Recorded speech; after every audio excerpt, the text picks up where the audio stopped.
Timothy Ronald, nama yang identik dengan Raja Kripto Indonesia, mobil mewah, dan janji kebebasan finansial. Namun, narasi sukses itu kini terbentur tembok hukum. Ia resmi dilaporkan ke Polda Metro Jaya, bukan soal gaya hidupnya, tapi soal inti bisnisnya, Akademi Kripto. Pertanyaan besarnya bukan apakah member rugi, melainkan apakah Timothy punya izin untuk mengajar cara menjadi kaya, atau selama ini ia bermain di zona abu-abu, menjadi penasihat keuangan tanpa lisensi. Kita bedah legalitasnya. Dalam pembelaannya, para influencer keuangan sering berlindung di balik kata edukasi dan komunitas. Tapi, hukum punya definisi yang ketat.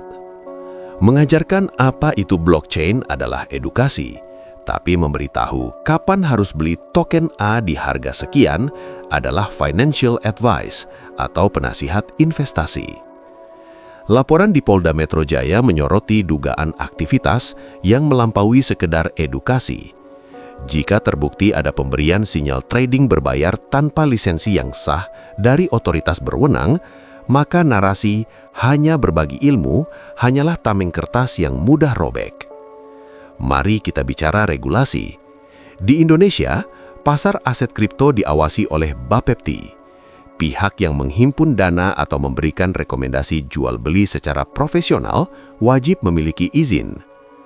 Apakah Timothy Ronald atau entitas bisnisnya memiliki sertifikasi sebagai penasihat berjangka atau lisensi serupa?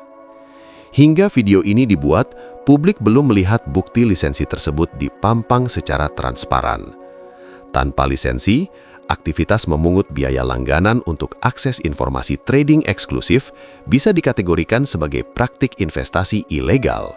Ini bukan soal cuan atau boncos, ini soal ketaatan pada aturan main negara. Laporan polisi ini membuka potensi jerat pasal berlapis.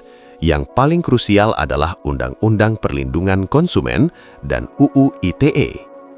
Jika pelapor bisa membuktikan adanya klaim yang menyesatkan, misalnya janji pasti untung atau data kinerja masa lalu yang dimanipulasi, maka unsur pidana menyebarkan berita bohong yang mengakibatkan kerugian konsumen bisa terpenuhi. Timothy mungkin jenius dalam marketing, tapi hukum pidana bekerja berdasarkan pembuktian material. Dan di hadapan penyidik, flexing kekayaan tidak bisa dijadikan alat bukti ketidakbersalahan.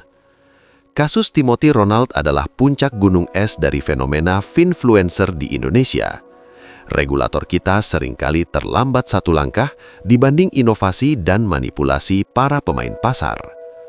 Laporan ini adalah ujian bagi Polda Metro Jaya dan Bapepti. Mampukah mereka menertibkan guru-guru tanpa izin yang menjamur di media sosial? Atau hukum kembali tumpul pada mereka yang punya kapital besar? Menjadi kaya itu hak semua orang, tapi memperkaya diri dengan menyesatkan orang lain itu urusan pidana.